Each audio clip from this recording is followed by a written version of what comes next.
Marx punya definisi yang berbeda tentang materi. Kalau selama ini sebelumnya orang mendefinisikan materi itu adalah objek indrawi, sesuatu yang bisa dilihat, bisa dipegang, bisa diraba, apa aja panca indera itu, dilihat, didengar, diraba, dicium, satu lagi apa? Dirasa. Melihat pakai mata, meraba pakai tangan, mencium pakai, nyium itu mulut atau hidung? Hidung ya? Ya. Karena kalau mulut aja hidungnya nggak terlibat kan? Dirasa pakai lidah, diraba pakai tangan, pas. Hanya itu. Tapi kalau itu materi lama, definisi lama sebelum ada Marx.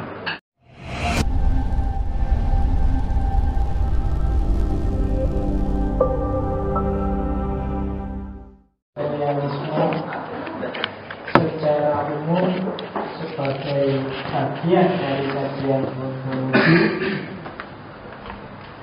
kita masuk ke fase selanjutnya dari materialisme. Jadi kalau belajar materialisme itu orang biasanya memilah 3. Yang pertama materialisme kuno versi Demokritos yang bilang pakai teori-teori atom dan lain-lain itu. Yang kedua materialisme modern yang disebut materialisme mekanik, sains. Kalau dalam agama orang menyebutnya sunnatullah. Jadi itu materialisme mekanik. Jadi alam semesta ini ada mekanismenya. Dia kayak mesin. Tinggal kamu pedomani mekanisme ini, maka kita bisa hidup nyaman di dunia ini. Nah, itu materialisme versi kedua. Jadi kalau ada orang bilang dia anti materialisme, sebenarnya tidak mungkin orang tidak setuju materialisme sama sekali. Karena hidup kita tidak ada wajahnya, tidak ada bentuknya kalau tanpa materi. Harus ada materinya. Meskipun materi itu tidak segala-galanya. Jadi seandainya kamu tidak setuju dengan materialisme, itu lebih pada persepsi kita bahwa materi ya, dan dia penting, cuma dia tidak segala-galanya. Kadang-kadang tidak ada materi pun tidak apa-apa jalan. Oke, jadi bahkan kan ada orang bilang semuanya butuh uang, tidak juga. Kuliah butuh uang, apa-apa butuh uang, tidak juga. Ngaji kita kan tidak pakai uang, kamu kan tidak bayar, malah untuk teh gratis, ya kan? Tidak semuanya butuh uang, tidak semuanya pakai materi. Tapi yo sebenarnya meskipun kamu bilang nggak butuh uang, yo butuh juga, cuma takmire sing tekor. Ya, yang uangnya kan dari takmir bukan dari kamu, tapi semua butuh uang. Jadi itu materialisme mekanik. Nah, hari ini kita masuk ke fase selanjutnya dari materialisme yang dikenal dengan materialisme dialektis, materialisme historis. Jadi malam ini kita akan ngobrol tentang pikirannya seorang yang sudah sangat kamu kenal, yaitu yang namanya Karl Marx. Ya, orangnya sangat Islami karena punya jenggot. Iya kan? Kamu kan biasanya jenggotan ini kan dianggap Islam banget, ikut sunnah. Karl Marx itu memang jenggotan wajahnya. Iya. Karl Marx susah menggambarkannya. Dia orang baik tapi tidak punya uang, melarat. Anaknya 6 yang resmi, ada anak nggak resmi 1. Ya, karena Karl Marx itu hidupnya nebeng di tempatnya sahabatnya Engels, sempat menghamili pembantunya Engels. Tapi ya nggak apa-apa. Kalau di barat yang gitu-gitu itu simpel, biasa, nggak heboh. Kalau di sini heboh. Padahal di sini mungkin lebih dahsyat dari itu hari ini. Ya. Oke. Jadi tema kita malam ini materialisme, tapi materialisme yang tidak lagi semata-mata ngomong tentang mekanisme alam semesta, tapi sudah ngomong tentang sejarah. Dialektika kadang disebut juga materialisme dialektis karena metodenya pinjem dari idealismenya Hegel yang terkenal dengan dialektikanya. Jadi biasanya orang nulisnya nyambung materialisme dialektis historis, atau dipakai salah satu materialisme dialektis atau materialisme historis. Oke. Masuk ke, akan tak jelasin satu-satu apa itu materialisme, apa itu dialektika, apa itu sejarah. Marx punya definisi yang berbeda tentang materi. Kalau selama ini, sebelumnya orang mendefinisikan materi itu adalah objek indrawi, sesuatu yang bisa dilihat, bisa dipegang, bisa diraba. Apa aja panca indera itu? Dilihat, didengar, diraba, dicium, satu lagi apa? Dirasa. Melihat pakai mata, meraba pakai tangan, mencium pakai, nyium itu mulut atau hidung? Hidung ya? Ya. Karena kalau mulut aja hidungnya nggak terlibat kan? Dirasa pakai lidah, diraba pakai tangan, pas. Hanya itu. Tapi kalau itu materi lama, definisi lama sebelum ada Marx. Kalau Marx dia setuju aja dengan iya itu materi, tapi ada satu lagi yang harus diperhatikan, bahwa objek itu tidak akan jadi objek kalau tidak ada subjek manusianya. Meja ini nggak ada artinya apa-apa, nggak ada efeknya sama sekali, kemateriannya nggak berguna kalau tidak ada subjek yang melakukan resepsi terhadap meja ini.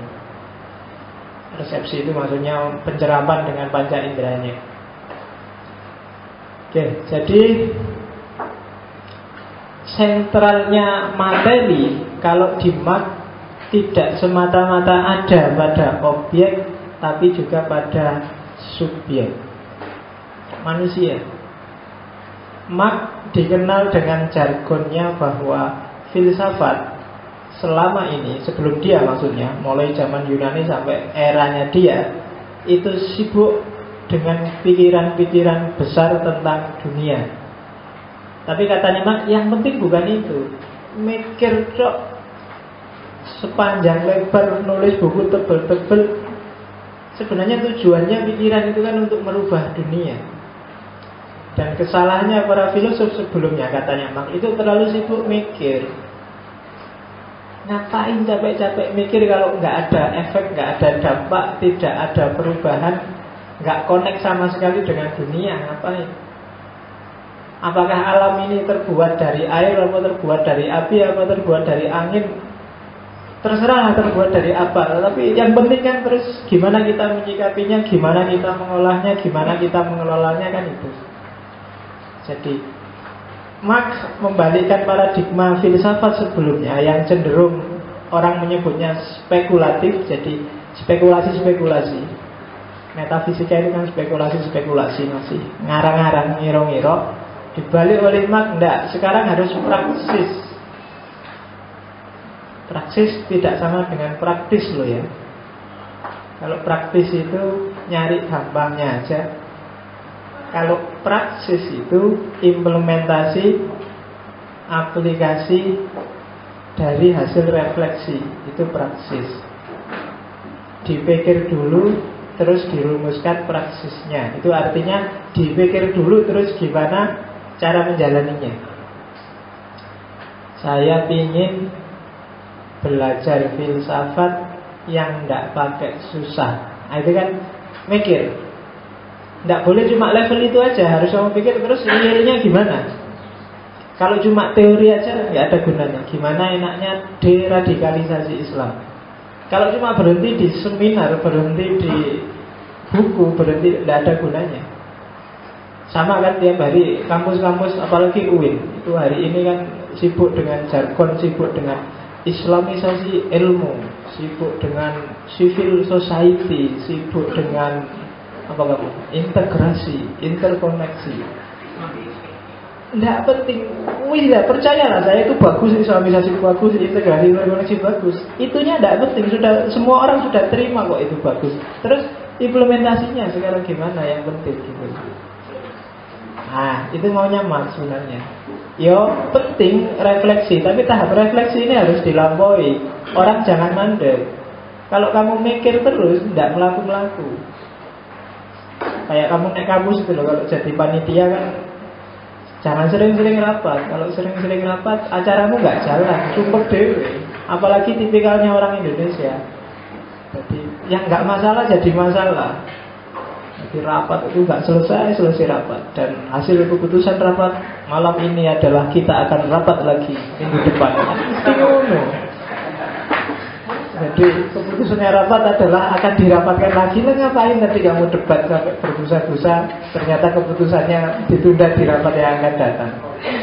Nah, jadi mikir dong, nggak mau begitu usul berbusa-busa, begitu waktunya. Ayo sekarang siapa penanggung jawabnya? Sudah mengkerut semua sudah males. Dan itu yang dibenci oleh Marx. Filsafat harus punya orientasi praksis. Dan yang kenapa disebut mana tadi? Disebut materi, ya karena ada materi, karena ada yang mengobjektivasi dia. Maka subjek punya peran penting dalam materialisme. Jadi susunan materi, alam semesta yang kita sebut materi ini, sebenarnya yang menyusunnya adalah manusia, subjeknya. Semuanya kita yang ngatur. Kalau kemarin di materialisme mekanik sempat saya singgung ada yang namanya naturalisme, bahwa yang natural itulah yang benar. Kalau di Marx enggak ada di dunia ini yang 100% natural. Semuanya ada peran subjek di dalamnya. Terserah kamu sebut apa, gempa kah, banjir kah, atau masjid kah, sekolah kah, ngaji kah, kampus kah. Tidak ada satupun yang bebas dari realitas, yang bebas dari subjek. Semuanya hasil kerja, hasil karyanya manusia. Meskipun kadang-kadang kalau hasilnya jelek, orang dalihnya terus larinya ke Allah, ya sudah takdirnya. Padahal itu vokal kawinnya dewi. Kadang-kadang kan kamu gitu, kalau sudah susah sudah ini kan sudah takdirnya Allah. Padahal itu rekayasamu dewi. Kamu nyontek, terus ketahuan, terus nggak lulus. Ini sudah takdir. Loh kok enak, polangmu dewi nggak lulus kok, sing disalahnya takdir. Di situ tak kasih contoh, hutan gundul lah, kamu sakit jantung gara-gara merokok lah, apa lah. Kamu kan alasannya mesti gitu. Padahal itu polamu sendiri, tidak natural. Jadi yang natural itu pasti di sana ada andilnya manusia. Oke. Jadi sumbangannya Marx terhadap ide materialisme adalah masuknya dimensi subjek. Yang subjek itu dengan laku, itu bahasaku laku, karena orang Jawa itu kan menyebutnya laku. Aktivitas itu kan laku, kerja dan praksis. Jadi ikut terlibat dalam konstitusi dunia yang namanya materi. Maka untuk membaca materi tidak cukup kamu lihat barangnya, tapi lihat di balik itu aktivitas subjeknya. Tidak cukup kamu lihat teh ini. Di balik teh ini ada laku, ada kerja, ada praksis sesuai teori masing-masing. Contohnya gini. Nah ini kan praksis namanya. Saya ngerti gimana teorinya minum yang enak terus tak minum, itu praktek. Jadi nggak cuma teori. Kalau cuma teori berarti minggu depan ketemunya idealisme. Nah sekarang harus praktek. Percuma kamu berbusa-busa ngomong cinta, ngomong tapi ora duwe pacar.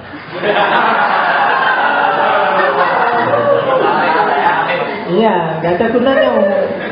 Iya kan, cinta sejati, cinta tulus, ngapain? Orang dia pacar nggak ngomong gitu-gitu. Jadi ngomong yang lain aja lah. Yang kira-kira kamu bisa melakukan praksisnya. Kalau enggak ya janganlah. Eman-eman. Daripada energimu habis. Oke. Jadi materi itu, selain barang yang bisa diakses oleh indera, di balik itu ada laku kerja praksisnya manusia yang terlibat di sana.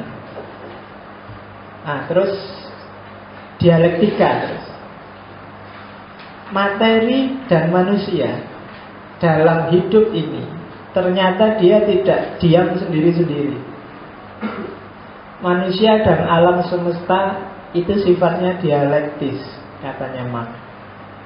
Dialektis itu ya kayak dialog itu saling mempengaruhi. Aku mempengaruhi kamu, kamu mempengaruhi aku. Kita ini kan sedang berdialektika sebenarnya. Aku ngerti filsafat dikit-dikit terus ngasih tahu kamu. Saya nggak ngasih yang susah-susah. Itu kan negosiasi.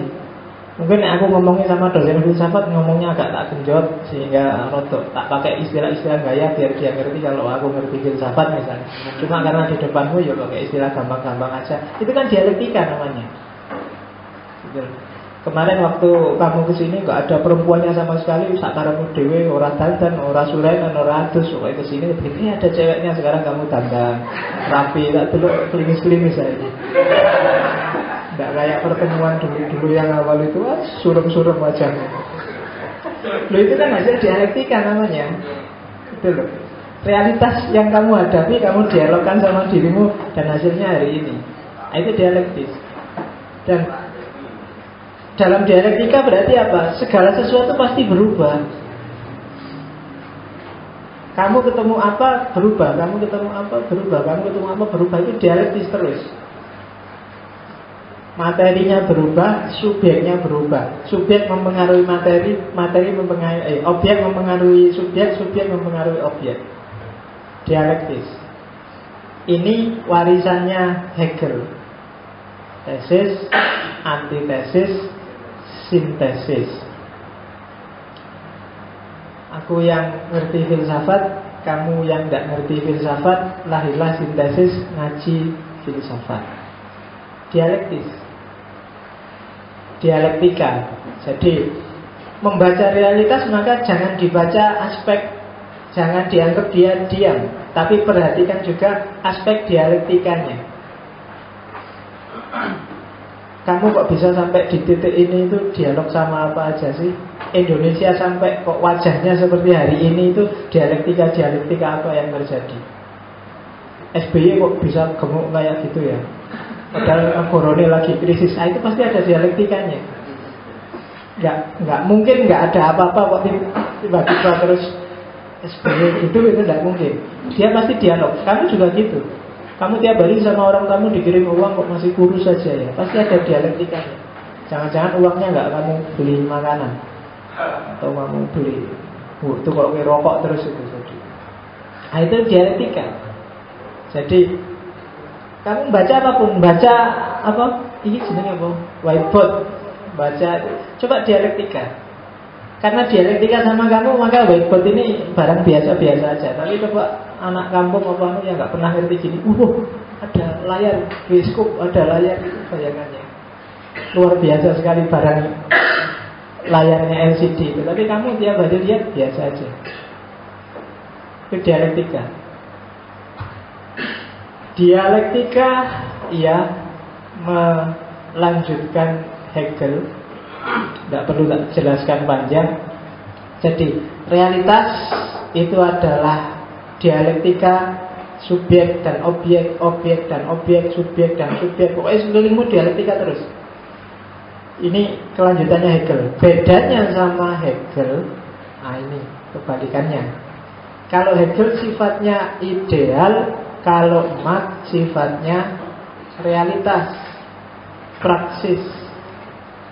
Kalau Hegel, realitas itu adalah pengejawantahan ide. Tapi kebalikannya ide itu hanya penerjemahan dari realitas. Dikebalikannya. Kalau Hegel orang mikir dulu, terus baru dari situ terus dia berusaha mewujudkan ide-idenya.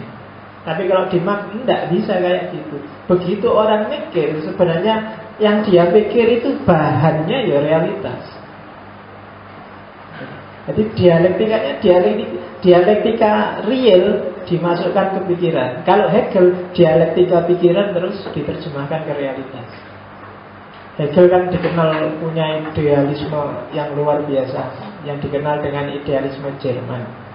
Nanti ada metafisikanya tentang roh, tentang akal absolut dan lain sebagainya. Kalau di Hegel kan alam ini ada akalnya, ada nalar, namanya nalar sejarah, nalar apa ya saya lupa. Tapi nalar ini absolut. Paradigma besar dunia itu selalu ada. Jadi, kalau orang hari ini itu paradigmanya permisif, apa aja boleh. Sementara di abad tengah cara berpikirnya teologis, teosentris, selalu serba Tuhan. Dan kalau di era Yunani serba kosmos, kosmosentris. Ini namanya akal dunia kalau di Hegel. Kalau Marx nggak percaya ada yang kayak gitu. Ide itu awalnya dari realitas. Tidak bisa orang berpikir dari nol tanpa pijakan alam nyata.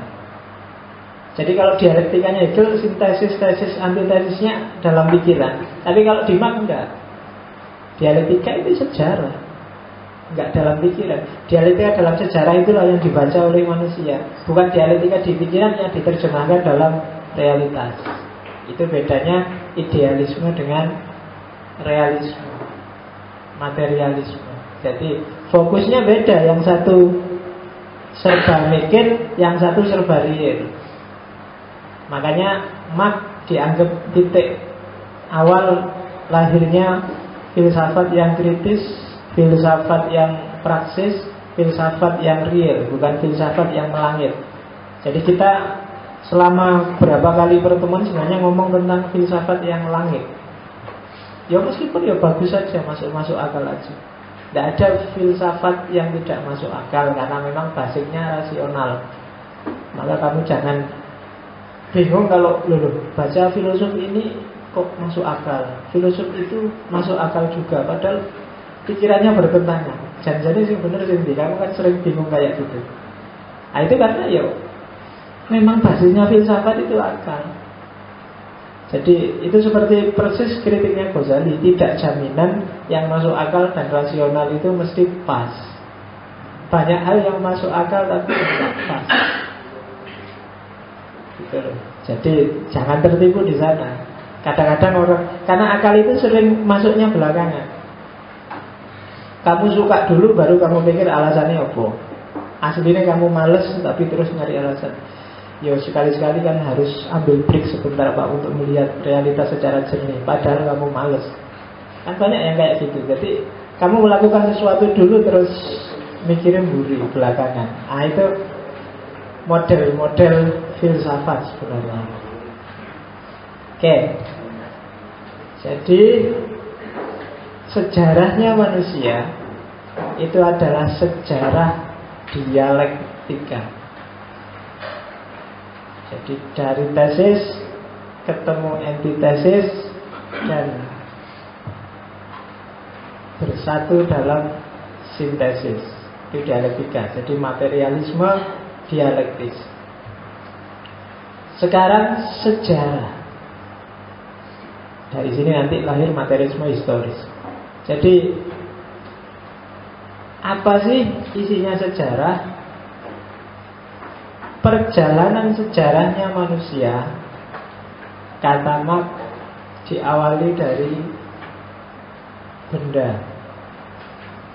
Bukan dari ide, bukan dari pikiran, bukan dari tokoh besar, tapi sebenarnya aspek kepemilikan, aspek benda. Jadi cerita kita itu diawali dari apa yang kita miliki dan apa yang tidak kita miliki. Ceritanya manusia diawali dari sana. Jadi kita hidup, mungkin zaman nenek moyang dulu orang primitif, itu kan sejarahnya dimulai ketika dia, aku ingin ini, dan kalau keinginanku ingin dituruti, aku butuh ini. Kan itu. Dari situ sejarah mulai jalan. Jadi tidak diawali dari cerita-cerita supranatural dari macam-macam kan banyak. Enggak, sejarah itu dimulai dari orang butuh apa, dan untuk memenuhi kebutuhannya itu dia harus melakukan apa. Maka membaca sejarah manusia, jangan lupa baca aspek kebendaannya, baca aspek materinya, baca aspek ekonominya. Dan itu menentukan. Agama awalnya termasuk dari situ kalau nanti kita lanjutkan diskusinya. Orang primitif, kenapa dia nyembah laut, nyembah pohon, nyembah gunung? Ya karena dia ingin menguasai laut, ingin berlayar, mungkin cari ikan, ingin memanfaatkan pohon, dan dia pengetahuannya terbatas, wawasannya masih belum nyampe. Biar tidak membahayakan dia, lautnya terus dikasih saja. Lahirlah agama-agama primitif. Awalnya dari benda, awalnya dari ekonomi. Politik juga begitu, sosial juga begitu. Sosial itu ketika aku butuh ini, aku bisanya ini, kalau tak anui semua nggak nyampe kebutuhanku, dia, ini harus bareng-bareng ini, kalau sendirian nggak bisa ini, terus jadilah masyarakat. Jadi membacanya harus komprehensif, jadi tidak cuma aspek idenya, aspek manusia ini akalnya sudah tinggi, ini akalnya, karena akalnya besar maka dia hidupnya berubah. Tidak, sebenarnya tarikan-tarikan materi. Sampai hari ini sejarah itu berawal dari materi. Begitu materi berubah, ceritanya akan berubah. Kamu bisa ngumpul di sini, nongkrong di sini hari ini, itu kan karena materi dan kepemilikan yang kamu punya ya baru sampai itu. Mungkin kamu karena punyanya cuma motor dan hidup di kos-kosan, uangmu juga cuma segitu, jadilah kamu mau ikut ngaji ini. Tapi tak bayangkan misalnya tiba-tiba kamu kaya, punya Alphard, duitmu banyak, saya nggak yakin kamu mau datang ke sini. Iya. Banyak yang kayak gitu. Jadi begitu. Jadi tarikan-tarikan materi itu menentukan perilakumu, jangan salah. Kalau uangmu banyak mungkin ngapain datang ke sini, paling dikasih air teh sak gelas, kamu tongkronglah di kafe apa di mana, lebih enak, mesti gitu. Materi menentukan. Oke, jadi Marx dengan ngomong seperti ini sebenarnya dia sedang mengkritik Hegel. Kalau di Hegel, perilakunya manusia itu diatur tadi oleh akal bareng-bareng, akal dunia. Jadi orang baik kalau akalnya sehat, dan orang jelek itu kalau akalnya nggak jalan, kalau enggak itu katanya Marx. Akalmu sehat pun kalau nggak punya uang, nggak punya apa-apa juga pening. Buat apa akal sehat kalau kamu nggak bisa makan, kan itu katanya Marx. Meskipun kamu agamanya tinggi, orang soleh luar biasa, tapi kalau anak istrimu nggak makan juga ceritanya jadi berbeda. Maka katanya Marx, sejarah diawali dari faktor kebendaan, kepemilikan, ekonomi. Tarian-tarian ekonomi itu penting. Dan ini nanti yang disebut base structure. Intinya ini, nanti ada agama, ada lembaga sosial, lembaga budaya itu selanjutnya. Tapi dasarnya pasti ini. Maka dari sini terus orang menyebutnya, berarti itu tergolong materialisme historis. Sejarah cuma basisnya materi. Bandingkan kamu belajar sejarah selama ini, basisnya kan basis cerita-cerita sejarah itu, bagaimana Pangeran Diponegoro yang sakti cuma ngangkat pedang aja Belanda, kan? Coba dibaca aspek materinya. Kenapa Pangeran Diponegoro tiba-tiba marah luar biasa? Banyak kasus sebenarnya, cuma kan dia meledak memberontak Belanda kan ketika tanahnya milik leluhurnya sama Belanda mau digusur, mau dijadiin jalan. Materi. Apalagi coba baca sejarah-sejarah orang besar itu, sebenarnya kalau dicermati ya materi. Bahkan sejarahnya Nabi Muhammad itu kan, kenapa kok sampai Nabi terusir sampai hijrah, itu kan sebenarnya pergesekan materi. Orang Arab itu sebenarnya Allah sudah kenal sebelum Nabi memperkenalkan Allah, cuma dengan ide yang sedikit berbeda. Hanya saja mereka gengsi ngakuin Nabi, nggak mau ngakuin Nabi. Kalau diakuin berarti meletakkan Nabi di posisi tinggi. Kalau di posisi tinggi banyak fasilitas-fasilitas ekonomi, fasilitas sosial budaya yang harus akhirnya kan mesti kepegang Nabi. Dan itu mengancam status sosial mereka. Materi. Jadi kalau orang kafir Quraisy menolak Nabi mungkin tidak semata-mata gara-gara dia kafir, memang jahiliyah, bodoh, goblok. Tidak. Ada tarian-tarian materi juga di situ. Dalam setiap kasus, katanya Mak, kalau kamu jeli, coba masuk lebih dalam. Jangan berhenti di aspek-aspek superstructure, lapisan atas bangunan masyarakat, karena sering menipu. Jadi, kayaknya ceramah, daki-daki, ikhlas, wiritan, nangis-nangis, ternyata akhirnya ya ke sana. Gak bisa ini ya rata kos itu. Iya kan? Banyak yang kayak gitu materi. Jadi sejarah adalah dialektika materi yang terjadi di tengah masyarakat. Oke, itu sejarah. Dan dilanjutkan lagi dari sejarah materi sampai lahirnya masyarakat. Yang membedakan karena sejarah nggak bisa dari masyarakat. Yang membedakan manusia dengan binatang adalah kalau manusia dia menyadari kebutuhannya, kemudian mengejar kebutuhannya itu dan membuat alat sendiri untuk memenuhi kebutuhannya itu. Itu yang membedakan manusia dengan binatang. Kalau binatang enggak. Hewan itu ya pokoknya makan rumput. Dia tidak pernah punya ide kira-kira kambing itu tidak pernah dia punya ide gimana saya bisa bikin mesin yang bisa menghasilkan rumput tanpa harus jalan ke atas gunung, tidak bisa. Jadi satu-satunya yang bisa kayak gitu cuma manusia. Meskipun manusia itu cuma jenis binatang juga, tapi binatang ya banyak definisinya. Jadi kalau Aristoteles binatang yang berpikir, animal rasional, binatang yang mikir. Maka dengan definisi ini maka kamu hati-hati. Begitu orang itu tidak mikir, maka yang tersisa tinggal binatangnya. Jadi hati-hati kalau kamu stres, aku tidak bisa mikir aku. Hati-hati. Alamat ini sudah kehilangan aspek mikirnya berarti tinggal binatangnya. Hati-hati. Jadi manusia mengejar kebutuhannya. Nah, dalam rangka ngejar ini terus dia sadar, oh ya, tidak bisa sendirian ini. Aku punya hasrat untuk maju, aku punya hasrat untuk menguasai lahan pertanian, aku punya hasrat, dan untuk ini nggak bisa aku sendirian, harus kerjasama dengan orang lain. Hasrat pingin punya banyak keturunan, sendirian kan juga nggak bisa. Jadi ya, kamu harus kerjasama. Makanya ta'awunlah untuk aspek itu, kerjasama. Jadi untuk memenuhi hasratnya, kalau di agama hasrat itu kadang-kadang disebut fitrah. Fitrahnya manusia ingin maju, fitrahnya manusia cari ilmu, fitrahnya manusia kawin, fitrahnya manusia. Nah itu tidak bisa sendirian kan?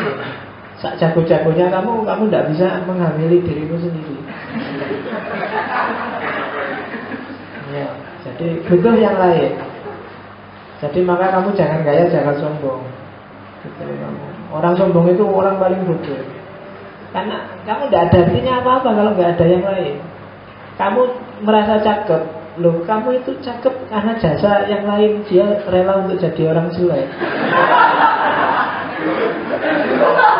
Loh iya, kalau nggak ada yang jelek, kamu nggak bisa disebut orang cakep.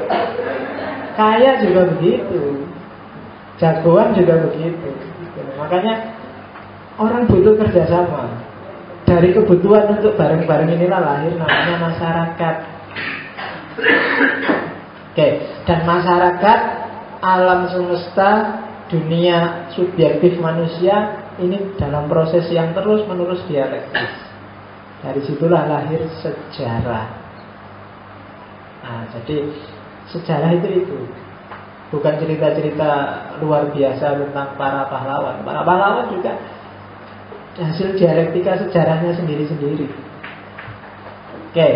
Nah, setelah masyarakat itu jadi, pada akhirnya dari banyak variabel, yang paling menentukan ternyata variabel materi tadi, yang di dunia modern bentuknya menyublim, orang menyebutnya variabel ekonomi. Dari banyak variabel, yang paling menentukan ternyata variabel materi tadi, yang di dunia modern bentuknya menyublim, orang menyebutnya variabel ekonomi. Dan teorinya ini nanti disebut economic determinisme.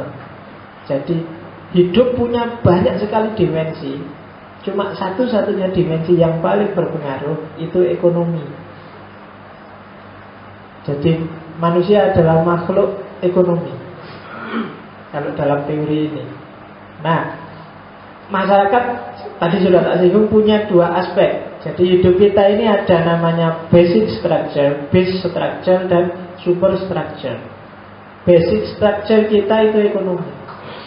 Di luar itu superstructure, termasuk agama, termasuk politik, termasuk bahasa, dan lain. Itu superstructure. Superstructure itu maksudnya apa? Kondisinya dia dipengaruhi oleh kondisi ekonomi.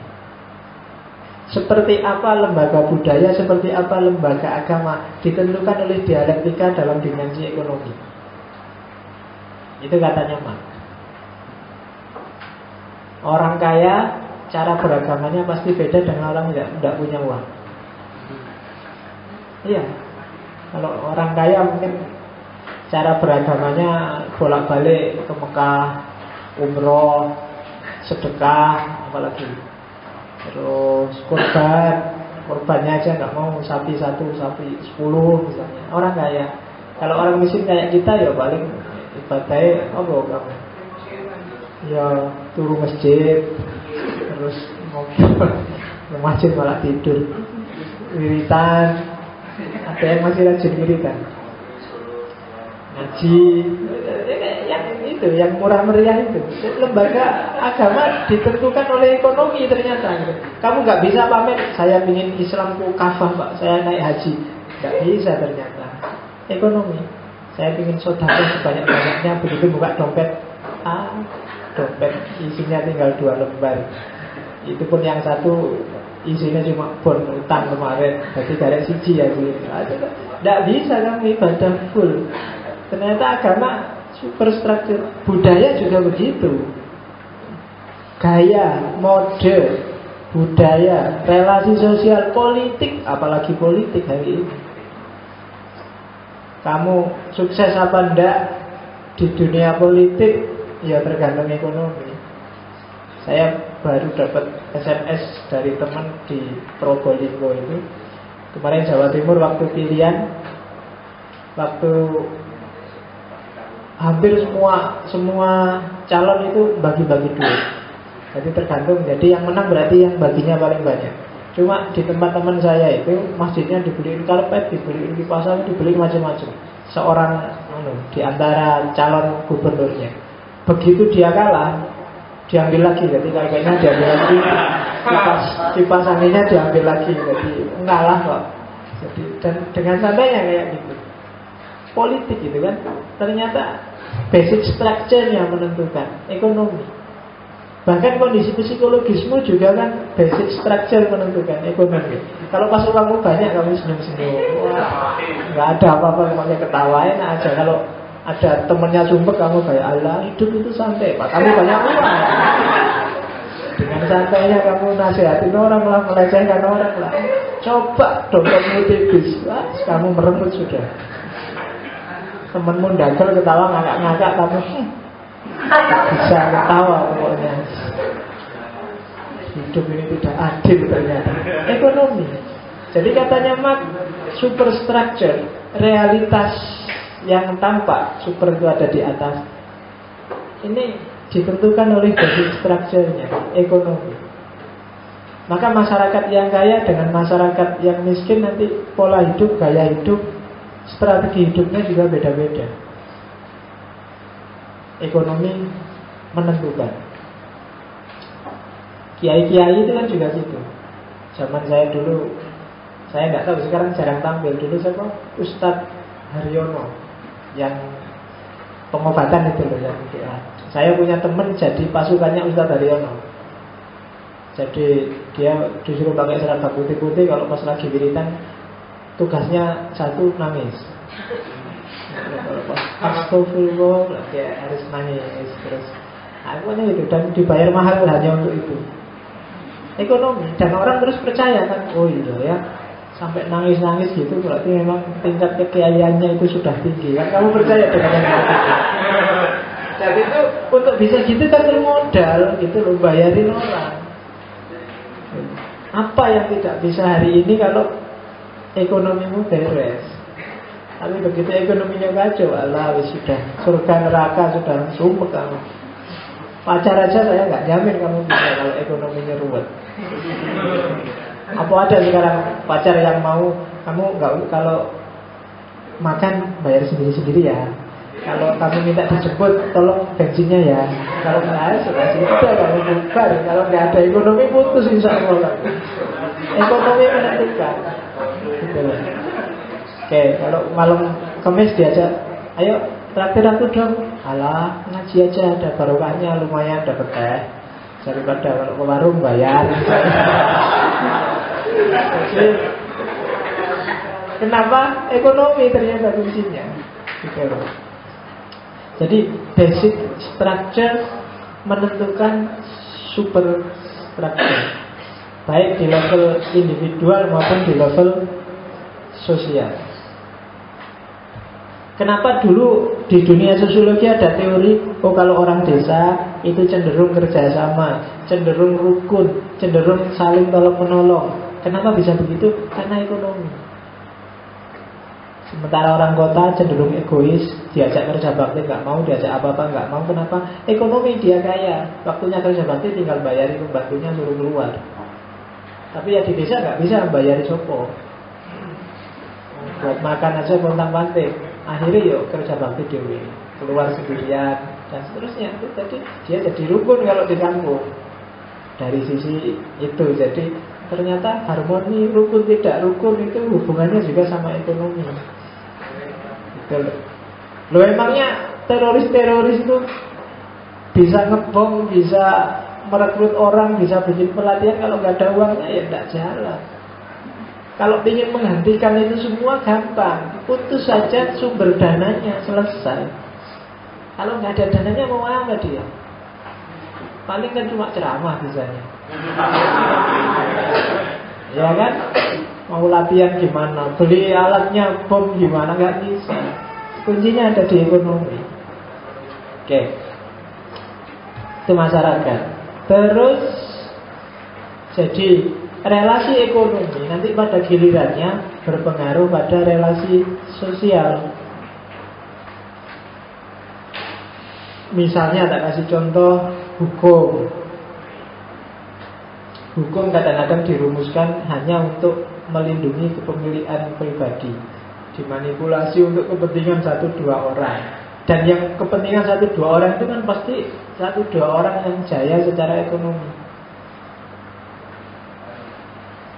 Bagi orang kaya penjara tidak apa-apa, di penjara. Di penjara bisa beli LCD, pakai spring bed. Kos-kosannya apa? Kos-kosanmu yang kamu tempati sekarang itu dengan penjaranya para koruptor itu jauh. Ya kan? Mungkin kamu lebih milih di penjara asal penjaranya kayak para koruptor itu. Fasilitasnya. Iya kan, spring bednya tebel-tebel, pakai LCD besar-besar, pakai audio videonya luar biasa. Kalau kamu ada kasurmu aja tipis segini kayak tidak pernah dicuci, orang lihat, aduh, ngalang-ngalang penjara. Ya kan? Itu yang bikin kamu tidak kerasan di kamar itu kan, jadi ngeluyur. Ya, begitu masuk kamar kan langsung aduh. Jadi kan ekonomi menentukan. Saya punya teman jadi apa di Jakarta. Keponaannya itu dulu punya kerjaan gantiin Tommy waktu di Nusa Kambangan. Lumayan. Sekali gantiin sehari dia bisa dapat 16 juta. Lumayan daripada kamu nongkrong gak ada gunanya, gitaran, nonton bal-balan, kok gantiin koruptor di penjara itu kamu dapat banyak. Ya kan? Zaman dulu nggak tahu nih. Sekarang peluang kayak gini banyak. Kamu lincah-lincahnya tanya-tanya. Sekarang koruptornya banyak.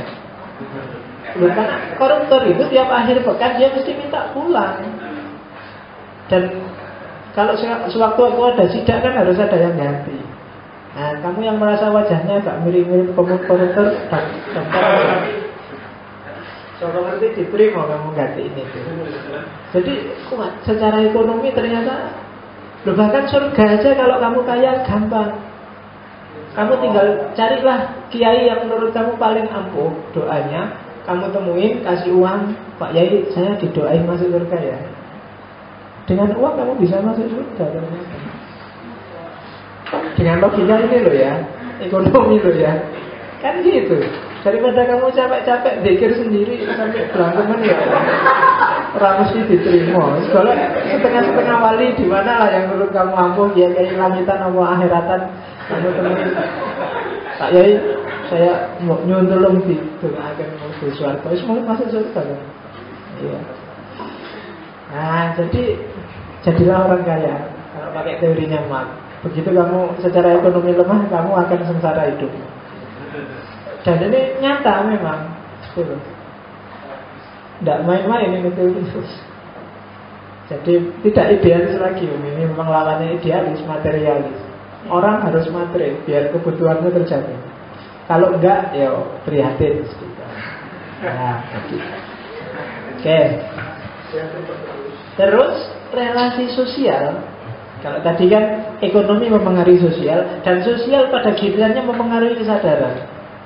Akhirnya apa? Caramu mikir, caramu bertindak, caramu berperilaku itu ditentukan oleh kesadaran sosial. Yang kesadaran sosial ini semula disetir oleh dunia ekonomi.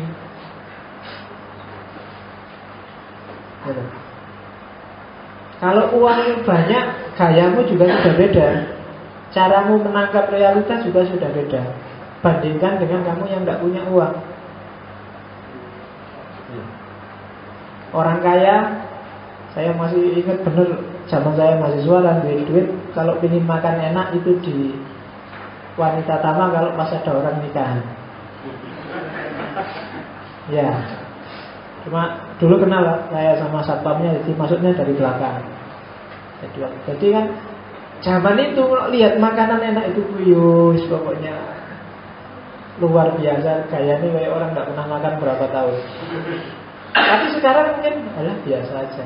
Ada ekonomi yang berbeda antara zaman dulu dengan zaman sekarang. Dan itu menentukan perilaku. Gayanya orang tidak punya uang dengan uangnya banyak itu beda. Disadari apa enggak? Maka relasi sosial mempengaruhi kesadaran, jangan salah. Ya meskipun ada 1-2 orang yang gayanya kayak duit oke, padahal ya enggak. Oke. Jadi justru orang yang gayanya kayak duitnya itu biasanya duitnya sedikit. Cino-cino yang uangnya banyak itu biasanya ya gayanya kayak nggak punya uang. Tapi yang jelas kesadarannya berbeda. Nah, di situ contohnya kalau dimakan buruh sama juragan. Kalau buruh itu kan dia hopeless, nggak punya harapan. Satu-satunya harapan ya gimana caranya dia bisa survive. Yang penting radi pecat, yang penting bayaran yang mudah, kan cuma itu yang dipikir. Beda sama juragan, dia bisa lebih luas, gimana bisnisku lebih banyak, gimana alat produksinya lebih tambah, dan seterusnya. Mahasiswa sama dosen, karena tingkat ekonominya berbeda, maka kesadarannya juga berbeda. Cara mikirnya juga berbeda. Cara menanggapi realitas juga berbeda. Kalau kamu ada uang 10.000 tiba-tiba jatuh di jalan, reaksimu gimana? Lumayan uang 10.000, nggak usah ngomong-ngomong, nggak usah rame-rame, pokoknya hilang. Tapi yang uangnya banyak 10.000, capek-capek ngambil uang 10.000 ngapain? Itu sana biar diambil yang lain. Cara menanggapi realitas. Ya kan? Kalau ada toko baju, jualan baju impor yang banyak itu, kira-kira cara membacamu gimana? Ayo. Itu menentukan level kesadaranmu, ditentukan di situ. Kalau kamu, wah lumayan ini baju bagus-bagus, murah-murah lumayan, nah itu levelmu berarti di situ. Atau kalau levelmu, baju kayak gitu, ngapain beli lagi? Nah, levelmu lumayan kalau sudah kayak gitu. Atau itu menanggapi realitas bisa dibaca dari situ. Kedewasaannya orang bisa juga dibaca dari situ. Jadi relasi ekonomi menentukan dunia sosial, dan dunia sosial pada gilirannya mendeterminasi kesadaran. Kesadaranmu hari ini sampai di level apa, itu pasti pengaruh dunia sosial. Dan dunia sosialmu bunyinya kayak gimana, itu sebenarnya pengaruh dari dunia ekonomi. Itu katanya Marx. Karena Marx fokusnya memang ke arah ini. Karena dia melihat yang dilihat oleh Marx itu negara Prusia, pecahannya Rusia. Ya era ketika industri sedang booming, revolusi industri, dan pemilik modal sedang jaya karena sistem kapital baru booming juga, kapitalisme. Mungkin hari kapan itu kamu kan ada kajian tentang kapital itu kan, sedang booming-boomingnya, dan itu yang digelisahkan oleh Marx. Maka dia hanya melihat wilayah itu. Filosof kan selalu begitu, ketika terobsesi dengan satu dimensi dia sibuk di situ. Kalau Marx mending ekonomi. Yang agak dahsyat itu Freud. Freud itu bukan ekonomi, tapi seks. Kalau makan alah bulat ya ujung-ujungnya duit, itu Marx. Tapi kalau Freud enggak, alah bulat kakean gaya ya paling ujung-ujungnya seks. Ngomong daki-daki, jelimet-jelimet ya akhirnya ya ke sana. Ya, kamu diceramain apa aja nggak kedengeran, nggak paham, tapi begitu nyinggung-nyinggung seks terus kamu langsung melek. Ya kan, insting itu sudah. Itu katanya Freud, seorang itu nggak usah gaya lah, paling ya ujungnya ke sana. Nah itu Freud. Nah kalau Marx ekonomi, kalau ada waktu nanti kita ngomong Freud. Ya, tapi teorinya bagus, lumayan. Kalau Freud kan dia yang nanti melahirkan psikoanalisis itu. Jadi gimana membaca ternyata bawah sadarmu itu sering nyetir kamu tanpa kamu sadari. Nah itu Freud. Oke, dilanjutkan. Nah, apa tadi? Dialektika sejarah yang itu dasarnya adalah ekonomi, berpengaruh ke dunia sosial, di tengah masyarakat dunia sosialnya, dan modusnya adalah modus produksi.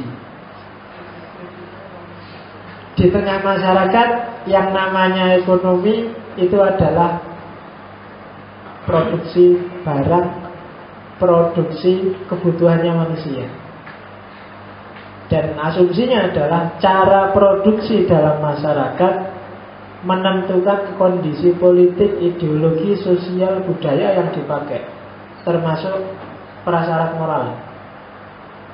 Mana benar, mana salah, mana pantas dan tidak pantas, itu banyak dideterminasi, banyak ditentukan oleh mode ekonomi, mode produksinya.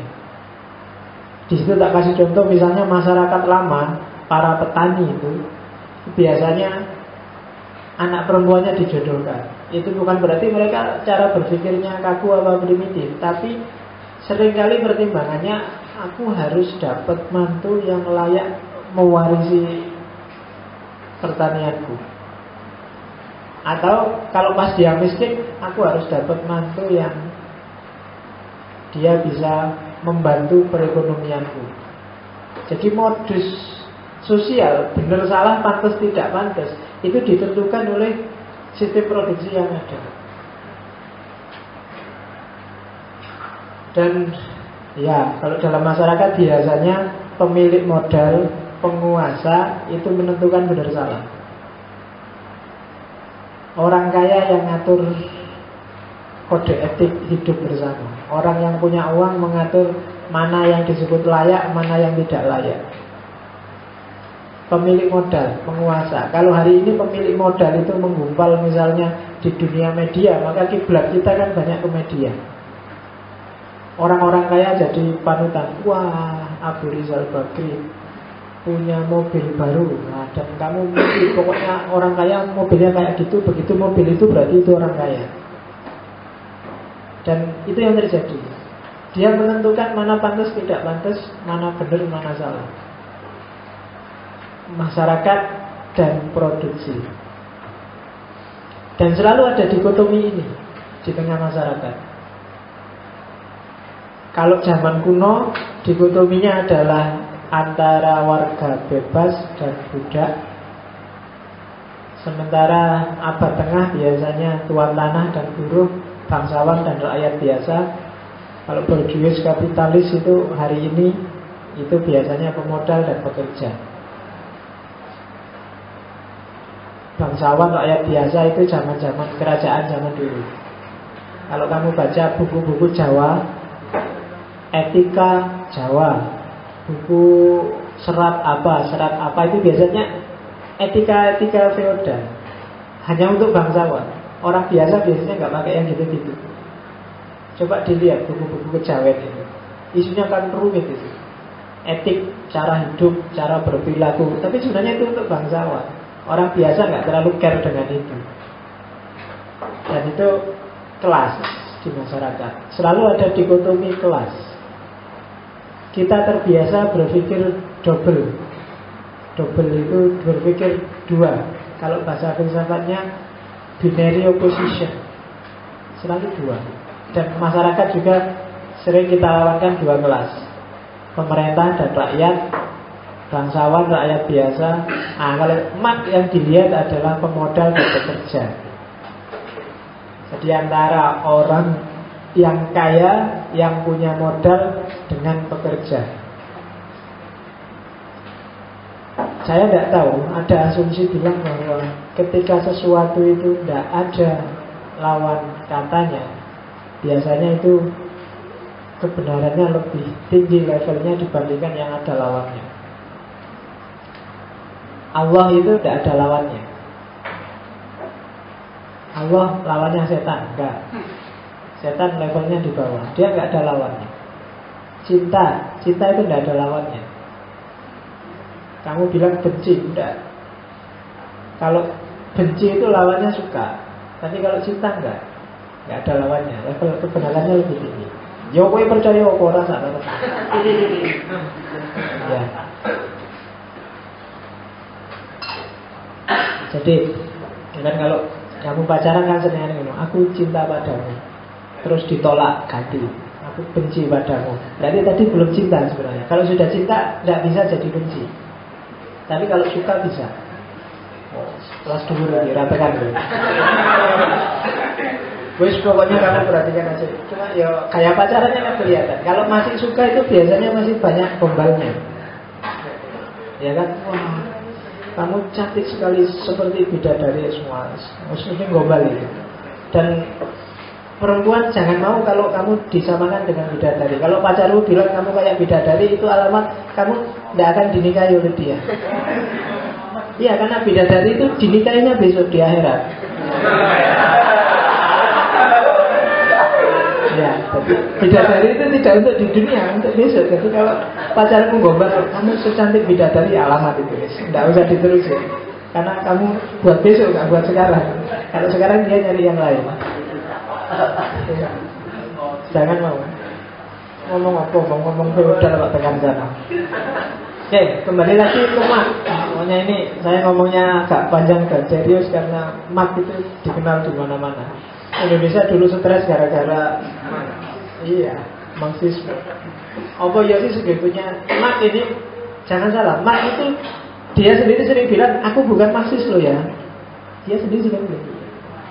Yang kamu benci setengah mati oleh orang Indonesia namanya komunisme, itu yang merumuskan bukan mat. Istilahnya aja tidak dari mat. Meskipun mat nanti masuk salah apa organisasi partai-partai komunis, tapi tidak dari dia.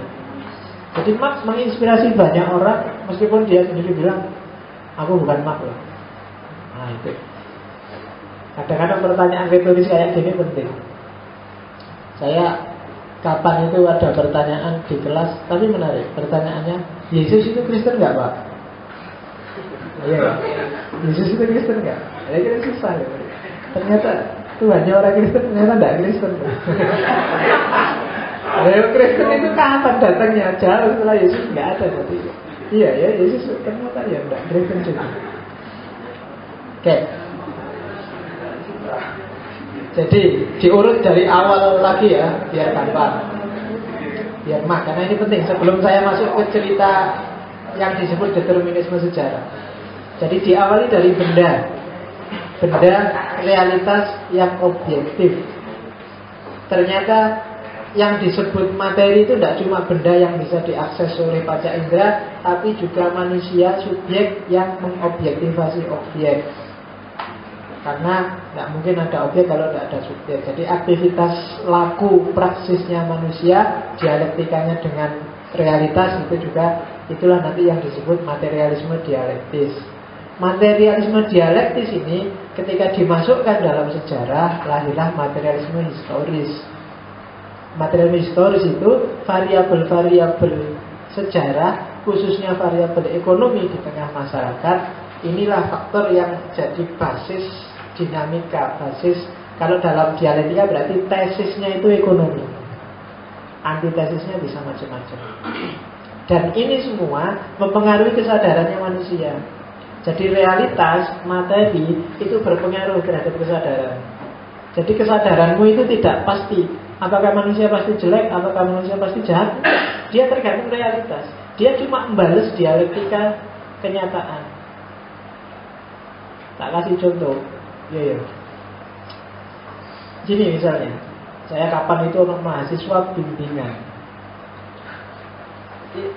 Aku semangat bimbing, tak kasih tahu, tak jelasin gini, tapi dia sambil dengerin, oh iya Pak, terus SMS-an. Gitu toh Pak. Gitu. Ya kan, loyo karena saya dosen yang baik ya paling tak batin astagfirullah. Jadi dan lama kayak gitu terus. Pokoknya habis astagfirullah subhanallah gitu. Terus lagi Allahu akbar. Suwe kalimat thayyibah pun tak. Suwe batinku asu.